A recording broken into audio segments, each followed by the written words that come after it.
Boa noite para todos vocês mais uma vez, tudo bem? Tudo bem mesmo? Eu não sei onde é que vocês estão, mas está dando uma sensação de que pouca gente está aqui.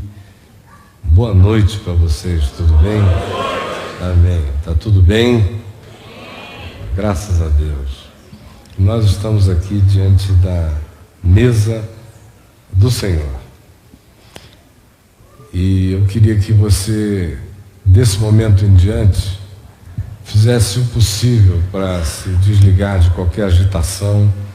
As crianças vão lá para as classezinhas delas e nós vamos ficar no melhor espírito de quietude e de silêncio, e de atenção e de maturidade e de disposição espiritual de não desperdiçar o tempo que se está gastando aqui, para que não seja vã a nossa vinda a este lugar e para que o resultado seja vida, cura e paz para todos nós, em nome de Jesus. Queria que todos vocês olhassem aqui para mim. Eu sei que a maioria dos que estão aqui são cristãos, das várias expressões de fé cristã. Mas os que têm andado conosco nos últimos 7, 8 meses aqui no caminho, foram também descobrindo, se já não sabiam, que isso não significa absolutamente nada. Porque o único bem espiritual significativo é aquele que produz vida e paz. Se não produzir vida e paz para você, não como uma promessa futura, não para um céu distante, longínquo, tardio para alguns, às vezes breve demais para outros, não quando tudo, absolutamente tudo, conspira em nosso favor, dando-nos momentos extraordinariamente alegres e felizes, para de repente sermos acordados pela careta da existência e reintroduzidos a um cotidiano de rotinas esmagadoramente tediosas e infelizes. Não estou falando desses espasmos de paz na terra e de alegria eufórica, e nem estou falando apenas da utopia, da projeção, da esperança proposta que nos aguarda um dia no além. Porque a maioria dos cristãos vive assim. Na melhor perspectiva, no céu eu vou gozar. No céu eu terei paz. O céu é um lugar maravilhoso, cheio de glória e gozo. Lá hei de ver o meu Salvador. O céu é um lugar para onde eu vou. O céu é um lugar maravilhoso, é o que as crianças cantam e nós também, desde que Matusalém era candidato a pré-adolescente. Mas é um negócio só postergado, adiado, projetado para longe. E na melhor das hipóteses, para outros cristãos mais afincos e comprometidos no interesse do estudo doutrinário, eles aprendem pela aritmética teológica que o homem estava separado de Deus pela queda e pelo pecado, que pela obediência à lei nenhum homem consegue se auto-justificar, que Deus amou ao mundo de tal maneira que deu o seu Filho unigênito para que todo aquele que nele crê não pereça, mas tenha vida eterna, e que em se crendo tem-se, portanto, a vida eterna. E existe também no meio disso uma promessa maravilhosa, que a gente repete num ufanismo existencial, sem nenhuma correspondência à realidade e à factualidade da nossa própria experiência cotidiana, que é aquela promessa de Jesus que diz: eu vim para que tenham vida e vida em abundância. E como os caras não conseguem experimentar vida abundante nenhuma no coração, Sobra a alternativa da teologia da prosperidade. Já que o coração está vazio, vamos pelo menos confessar, declarar, afirmar, insistir que nós somos os filhos do rei, feitos não para sermos cauda, mas cabeça, e que nós temos o domínio sobre todas as coisas, portanto, apesar de miseravelmente enfermos, angustiados, invejosos, facciosos, infelizes, intriguentos e cheios de juízo, nós estamos nos dando bem, porque nós somos filhos do rei. Abri 2 novas empresas e comprei o 3º carro. Eu olho para você e digo, você é um emergente espiritualmente brega. Mas aí, o cara chega, vive esse surto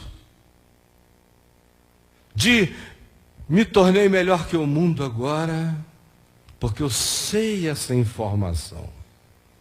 Eu sei essa informação. Eu estou evangelizado. Eu agora posso me oferecer para o campo missionário para evangelizar a outros. Eu sei a informação. E quem não sabe está lascado. Aí o sujeito faz parte de uma certa comunhão espiritual, chamada igreja. Nem sempre há muita comunhão no lugar. Espiritual também, há muito pouco de espiritual na maioria das vezes. Mas é assim que se chama. Se eles forem do tipo que precisem de quantidades maiores de água para validar a sua entrada no clube, eles imergem você. Se forem do tipo mais comedido, eles batizam você por aspersão. E aí você sai andando por aí dizendo, eu sou um cristão. Meu pai está indo para o inferno. Coitado do seu pai. Minha mãe está perdida. Pobre da sua mãe. Aquele meu irmão que vive em rodas de chope está perdido. Pobre de você. Digo eu. Mas o fato é que você se torna esse ET esquisito, se apresenta como cristão. Se a doença for mais profunda, você diz que é evangélico. Se for mais profunda ainda, você diz qual é o tipo de grupo. Eu sou celular. Eu também. Quem não é? Quem não é? Eu sou apostólico. Eu também. Só que o meu apóstolo e autor da minha fé é Jesus Cristo. Mais ninguém. Mas aí você sai. Enquanto isso, a agonia do coração não cessa. É um estresse de matar. Tem dias que você amanhece salvo. Tem dias que você amanhece perdido. Você amanhece salvo quando não sonhou um sonho erótico. Amanhece perdido. E mais perdido ainda se for um rapazinho que tiver tido uma poluição noturna. Aí ele tem que se lavar 7 dias, como mandava Levítico. Perdoa-me, Jesus, neuroses e loucuras.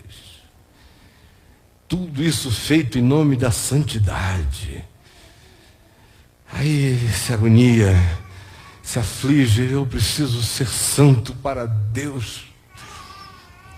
E faz tudo o que pode, arranca de dentro de si todas as energias possíveis para ver se ele agrada a Deus pelo seu comportamento meticuloso e minucioso, conforme preceito e mais preceito, regra e mais regra, e conforme a loucura do seu líder espiritual, ou do grupo ao qual você pertence.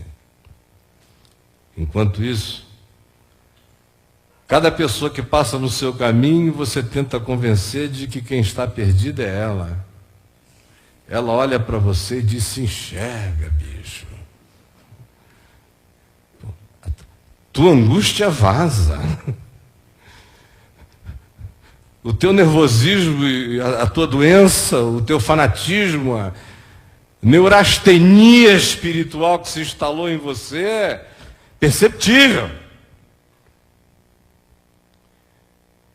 E a gente vai vivendo, e a gente vai vivendo, e os anos vão passando, e essa é a chamada vida cristã.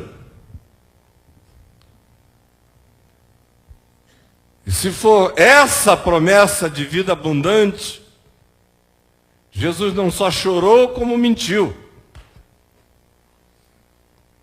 Porque vida abundante há de não ser isso. Vida abundante há de ser a antítese disso. E vida abundante é alguma coisa que só acontece pela fé, e só acontece se a gente crê na pregação. A questão é que Isaías perguntava: quem creu em nossa pregação? E Paulo, 1060 anos depois, ou 1860 anos depois, ecoava a mesma pergunta e o mesmo clamor, dizendo: quem creu em nossa pregação? E hoje, quase 2000 anos depois de Paulo, eu estou aqui para fazer a mesma pergunta. A vida abundante não é de nenhum de nós, ou de poucos de nós, porque quem creu na pregação? Crer na pregação não é seguir essa historinha de cartilha cristã. Eu fui salvo, estou perdido, agora eu acreditei, eu passei pelo batismo, agora eu estou aqui salvo, agora está na hora de eu aprender a santarazização, o caminho do santarado, do cara que quer a santidade tarada. Ele chama isso de vida cristã. Aí ele vai aprendendo essa maluquice toda, termina do lado de cá, amargo, infeliz, com raiva de Deus, achando que o lograram, com uma inveja danada de quem teve o que ele não teve, provou o que ele não provou, viu o que ele não viu, sentiu o que ele não sentiu. Odeio esses perdidos. E aí, só lhe resta morrer amaldiçoando o mundo, como a maioria faz. Quem creu em nossa pregação? A mesa do Senhor ecoa essa pergunta sempre outra vez. Quem creu em nossa pregação? A pergunta de Isaías tem que ser ouvida hoje aqui por nós como se fosse a primeira vez nas nossas existências. Esqueça que intelectualmente você já ouviu a recitação dela e, pelo amor de Deus, dê ao seu coração a chance de ouvi-la como voz do Espírito, incitando, emulando e convidando você a responder honestamente se você creu. Porque se creu, alguma coisa tem que significar boa nova para você. Evangelho. Quem creu em nossa pregação? E a quem foi revelado o braço do Senhor? Porque foi subindo como um renovo perante ele, e como raiz de uma terra seca, não tinha aparência nem formosura. Olhámo-lo, mas nenhuma beleza havia que nos agradasse. Era desprezado e o mais rejeitado entre os homens, homem de dores e que sabe o que é padecer. E como um de quem os homens escondem o rosto, dele não fizemos caso. Certamente ele tomou sobre si as nossas enfermidades e as nossas dores levou sobre si, e nós o reputávamos por aflito, ferido de Deus e oprimido, mas ele foi traspassado pelas nossas transgressões, foi moído pelas nossas iniquidades. O castigo que nos traz a paz estava sobre ele, e pelas suas pisaduras nós fomos sarados. Quem creu na pregação? Aí você diz, mas eu creio que Jesus é o Filho de Deus, que ele ressuscitou de entre os mortos. Creio na mensagem que diz que ele morreu na cruz por mim. Mas olha aqui para mim. Isso aí, minha gente, ainda é crer no presépio montado pela igreja para ser objeto de veneração por nós. Eu creio no presépio, no Jesus menino, eu creio no Supercristo, que fez milagres e prodígios e maravilhas. Eu creio no Cordeiro que se entregou para morrer na cruz pelos nossos pecados. E eu creio que ele venceu a morte, mostrando os superpoderes divinos de novo, e está acima de todas as coisas. Dá para fazer um gráfico dessa história. Mas e daí? Crer na pregação não é crer nessa historinha.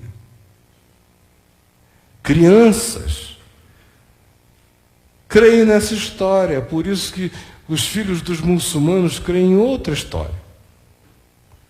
Os filhos dos budistas creem em outra história. E os filhos dos cristãos creem nesta história, porque isso é uma história ensinável. A maioria de nós crê na historinha. Faz confissões religiosas acerca da historinha. Mas o Evangelho não é a historinha. Ele não realiza o bem que ele promete como historinha. Nem que você acredite em cada coisa, o bem prometido não será seu simplesmente por você crer na factualidade histórica das narrativas. Por isso a pergunta ecoa de novo: quem creu na pregação? Creu na pregação não quem pôde repetir e dizer que acredita nas façanhas e nos feitos de Cristo. Creu na pregação quem pela fé assumiu para si o resultado, o benefício e a obra consumada. Do contrário, você está crendo para fora, crendo para lá, crendo naquilo que é objeto de consumo para os olhos, crendo numa sequência narrativa que pode interessar a mente, ao cérebro, crendo em alguma coisa que te torna diferente daquele que crê na narrativa outra. Aí o outro vira muçulmano, você vira cristão, porque vocês são filhos de narrativas diferentes. Mas todo mundo capaz de odiar, de invejar, de partir por olho por olho, dente por dente, de ter o entendimento da vanglória, da raiva, da supremacia, da arrogância.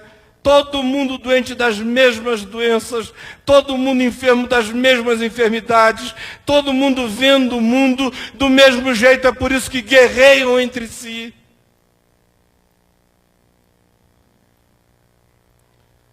Porque a narrativa não realiza o bem do Evangelho. Quem creu em nossa pregação, e a quem foi revelado o braço do Senhor, porque ele vinha subindo como uma raiz de uma terra seca.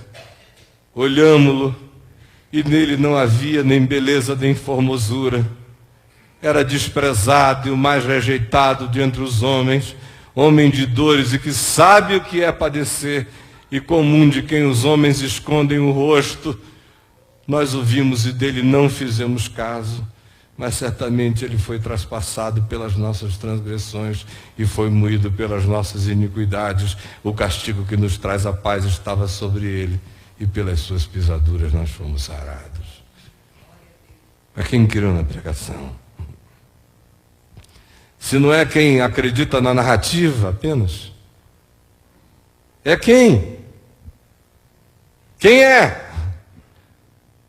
É o que crê no pacote de doutrinas elaborada pela teologia e que ensinam numa escola dominical, de modo que você aprende um esqueminho, uma arquitetura, um desenho de um software, que a gente chama de doutrina. É esse que recebe o benefício? Quem creu na pregação? A pregação acerca da qual se fala, meu irmão, minha irmã, ela é difícil de ser crida porque ela pede de nós o que a gente não tem para dar. A gente quer dar para Deus nossa perfeição, a gente quer dar a Deus nosso melhor comportamento, a gente quer dar a Deus nosso dinheiro, a gente quer dar a Deus nossa inteligência até, a gente quer que Deus nos honre de tal modo que a nossa vida seja uma honra para Deus, como se Deus precisasse, sabe? De uns carinhas andando pela terra, e ele dissesse, poxa, olha só, eu fico honrado com isso aí, que cara legal. A gente quer dar essas coisas. Agora, para crer na pregação, Deus quer o que a gente não quer entregar. Deus quer o nosso lixo. Deus quer o nosso vômito.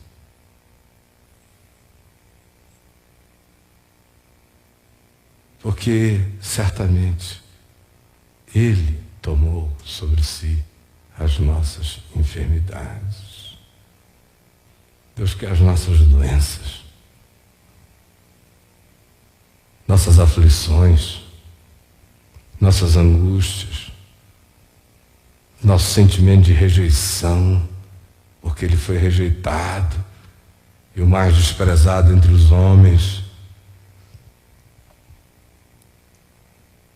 Deus quer as nossas questões impossíveis, impensáveis, porque ao Senhor agradou moê-lo, fazendo-o enfermar. Absurdo.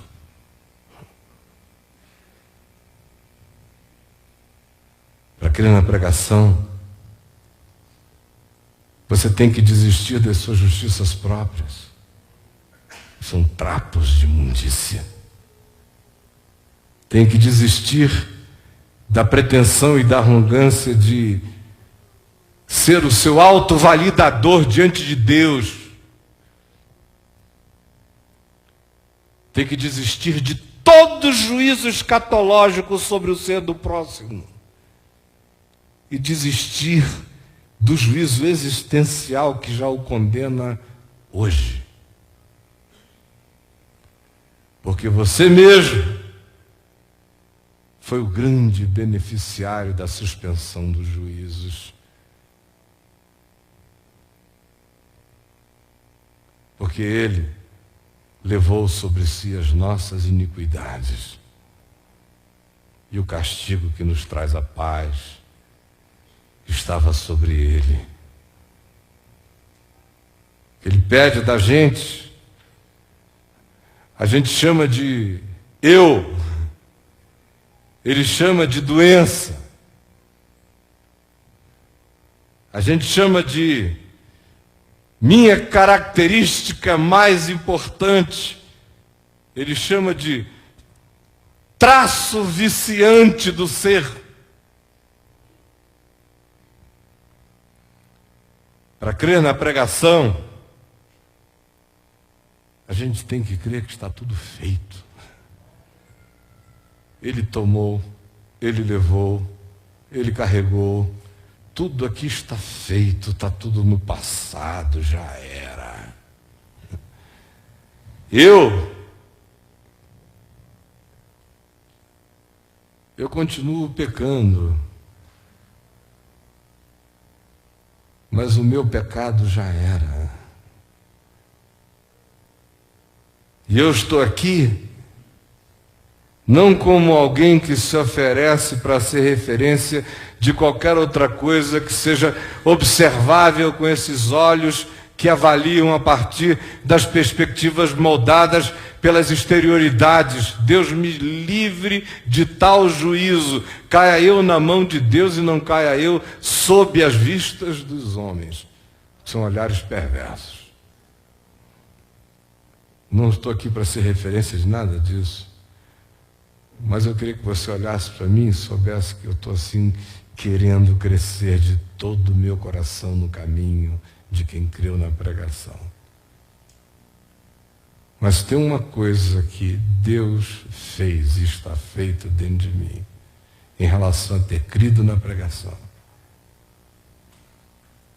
É que eu sei que Ele certamente tomou sobre si as minhas enfermidades e as minhas dores Ele levou sobre si. E eu o reputei como aflito, ferido de Deus e oprimido.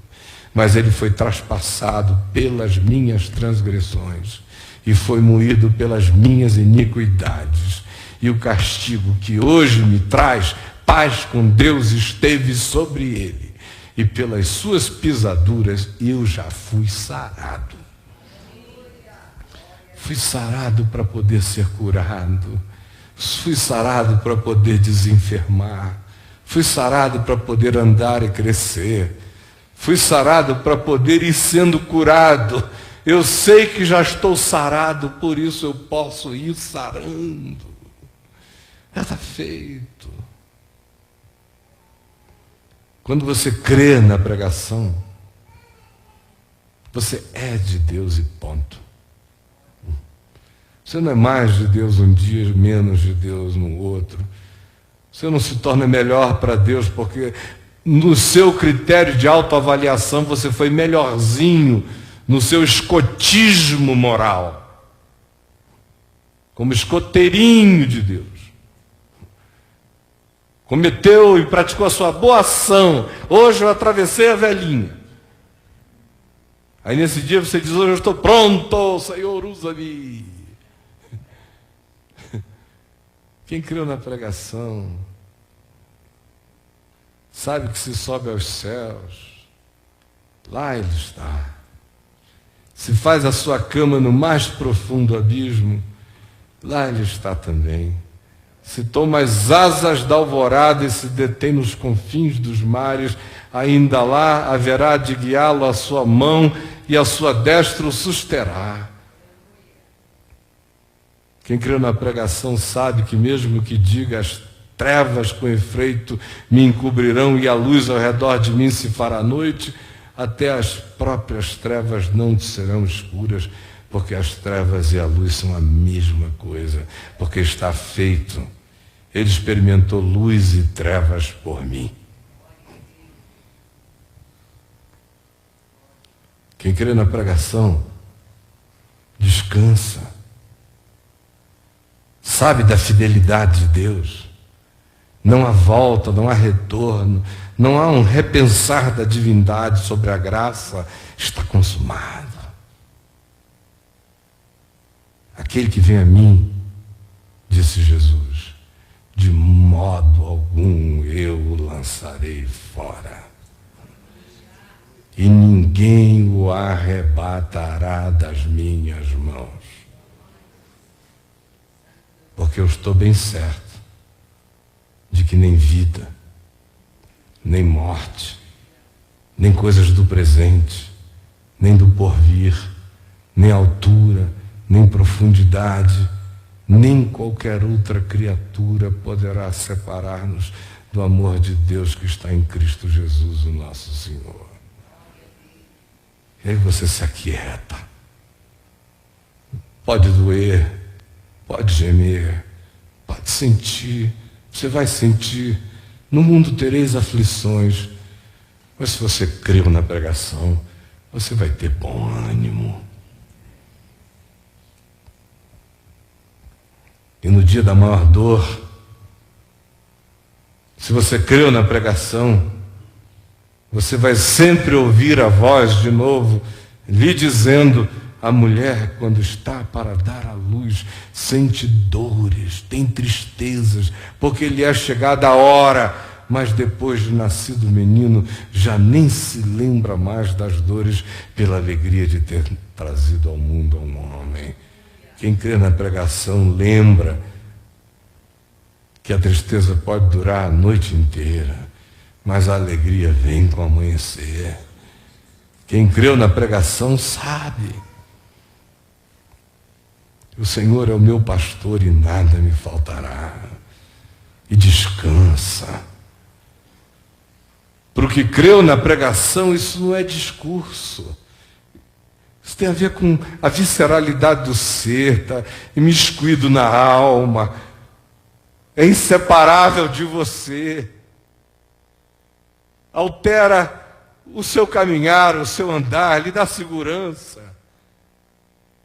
Coloca firmeza no fundo da sua mente. Você sabe, e não há nada nem ninguém que possam arredá-lo ou enredá-lo do que se tornou seu em fé. Isso é âncora para a alma, que vai para além do véu e que ancora você no santo dos santos do amor de Deus para sempre. Quem creu na pregação? Hoje eu queria convidar você. E eu queria que fosse uma coisa muito, muito serena, muito sincera, muito direta, muito única. Se não for, pelo amor de Deus, não desperdice seu tempo, não alugue de ninguém. Não existe mágica nisso.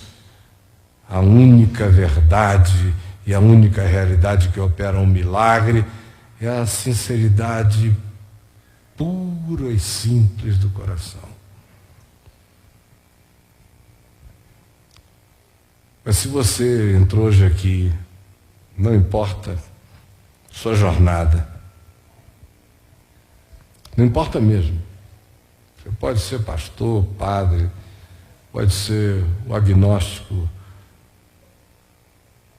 da elite reflexiva da cidade, pode ser alguém do funcionalismo público, pode estar vindo do Vale do Amanhecer, pode ter ido correr atrás de UFO na Chapada dos Veadeiros, não importa, cara.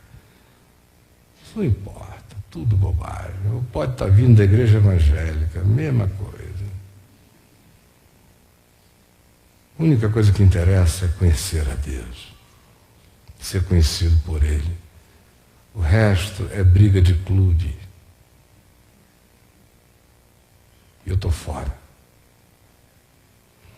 Só quero saber o seguinte: se você ouviu essa palavra de Jesus e creu na pregação e disse, eu desisto da minha justiça própria, eu creio que está feito, eu vou descansar nesta fé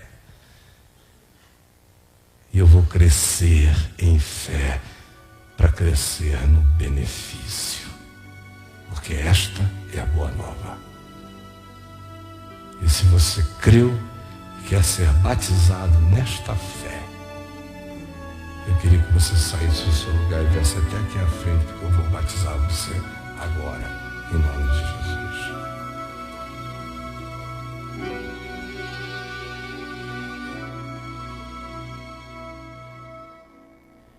Pai nosso que estás no céu,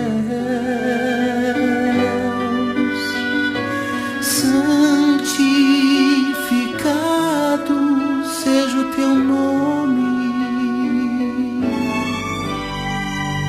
venha a nós o teu reino, seja feita a tua vontade, na terra como no céu.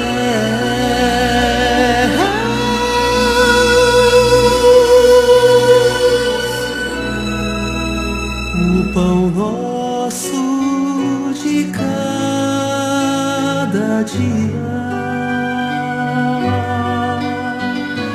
Dá-nos hoje e perdoa as nossas dívidas, como nós perdoamos nossos devedores.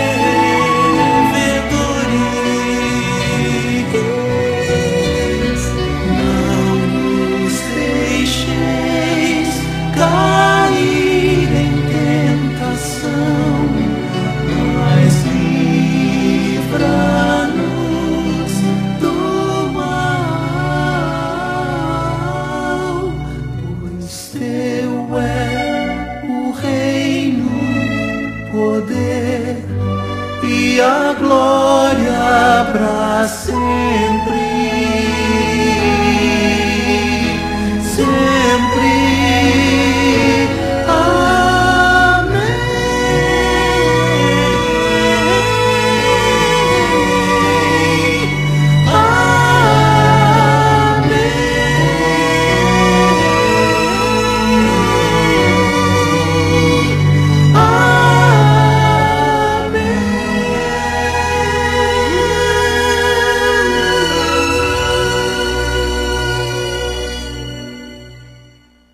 Na noite em que o Senhor Jesus foi traído, ele tomou o pão e o partiu e o deu aos seus discípulos, dizendo-lhes: isto é o meu corpo, que é dado por vós.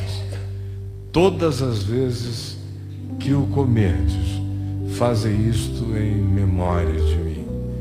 Por semelhante modo, depois de haver ceado, ele tomou um cálice e o deu aos seus discípulos, dizendo-lhes: este cálice é a nova aliança, Novo Testamento, feito no meu sangue.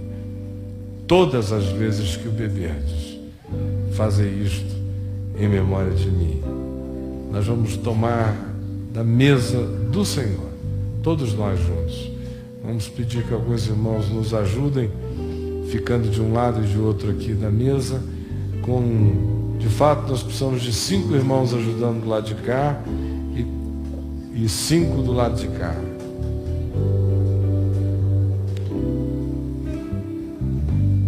Mas também.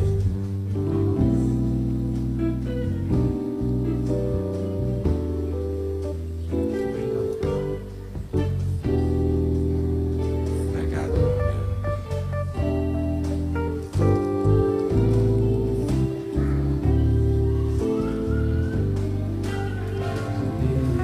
Vamos ficar em pé, todos nós. E erga o pão comigo e repita comigo essas palavras.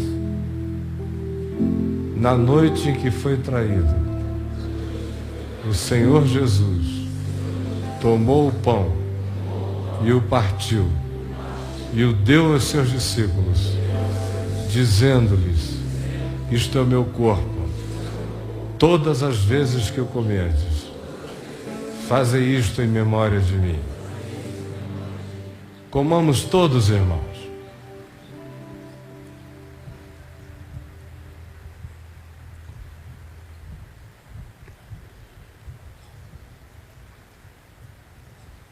E erga o seu cálice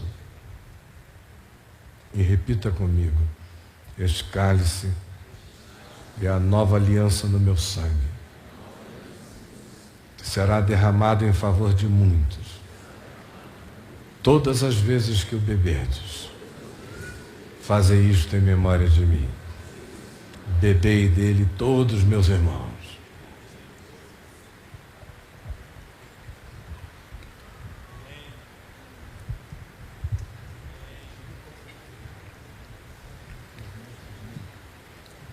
Pai, nós te pedimos que esse pão simbólico e esse vinho simbólico tragam para dentro de nós a concreção, a percepção, o discernimento da verdadeira comida e da verdadeira bebida.